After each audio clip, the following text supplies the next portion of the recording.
Alright, well, welcome to Lecture 1 for Chapter 1. This is Biology 302, Developmental Biology. And what we're going to do in this lecture is just go through some of the introduction and overview material. So, most of you probably remember back to your intro bio courses where we talked about multicelled organisms like you and I, and we all started out life as a single cell called the zygote. And of course, the zygote was that cell that results, that diploid cell with two sets of chromosomes that results from the fusion of what we call the two gametes. In our case, of course, this is the sperm and the egg, but of course, in other species, you've got different kinds of gametes.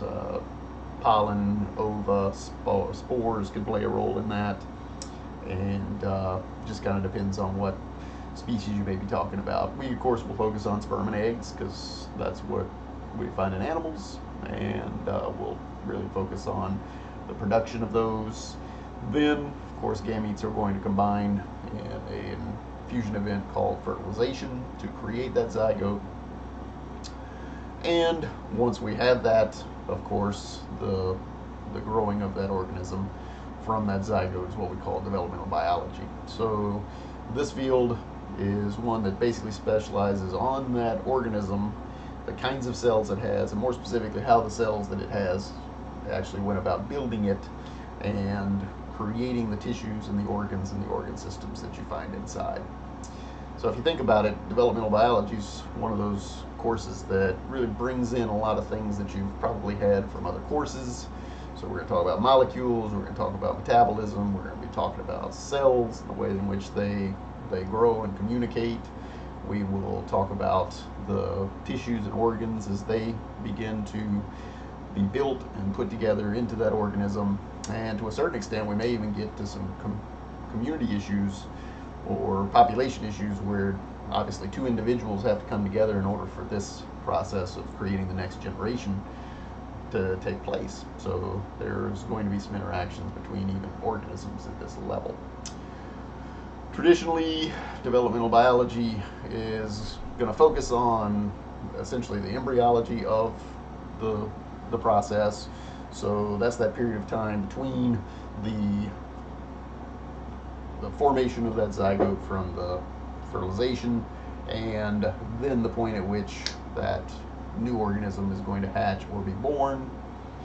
But obviously, development is going to encompass a lot more than that, and it's probably true that yours and my development actually is going to continue on through the entire lifetime, our entire lifetime. So there's a lot of things that go on postnatal, things where obviously we continue to grow through childhood and adolescence, and eventually we become sexually mature, so we can begin to create our own gametes, so we can create the next generation.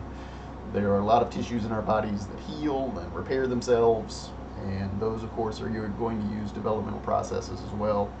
And in a real way, what you and I associating with aging and a natural death, obviously not a death caused by disease or damage or injury, just the aging process of getting old, and our skin changes and our eyesight changes and the way our organs change, all of that is programmed into us and is actually part of this developmental process that began when the zygote that we are was made. So we'll probably not to dig into all that in a whole lot of detail, but I do want to hit on a few things that I think will be of interest as we go through some things with respect to some of these. So here's kind of a really good overview of what we'll be doing this semester. We're going to start over here at this level. We'll probably put once we get our discussion of cells and molecules and the way in which living material does the things that it does, we'll start over here with the gametes. We'll actually create these guys as the new generation is about to take place. And then we'll talk a lot about fertilization, the combination of those two, and that then becomes the zygote. At this point, we have the next generation, this new organism that's been created, and through early development, we'll see this go through a process called cleavage, where we just create a bunch of cells early on, and then through various kinds of processes, we will reorganize these into some other kinds of structures. So one of the main ones would be gas relation. Those of you that have had like anatomy or physiology will know this gastro refers to the stomach, and in fact one of the main things that's going to happen here is we're going to create the gastrointestinal tube through the middle of the organism from the mouth to the anus. So in that process we'll actually lay down some layers of cells that are going to give rise to different things in the organism itself.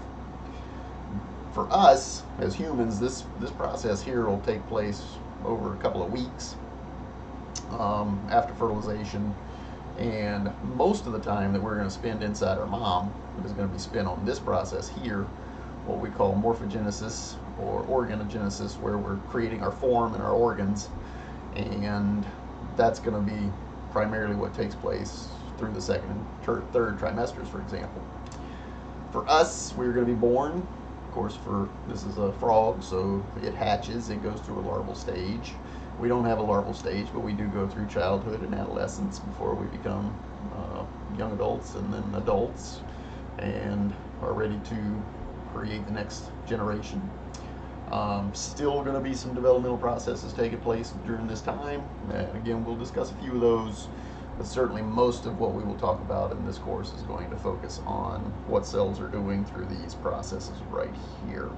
Okay, so that's kind of an overview of what we'll be doing in this course, and in the next lecture we'll get into some interesting historical aspects of development, of where or how people used to think before we started to really dig in and see how the species is able to propagate itself from generation to generation. Some interesting things there. So I will see you in the next lecture.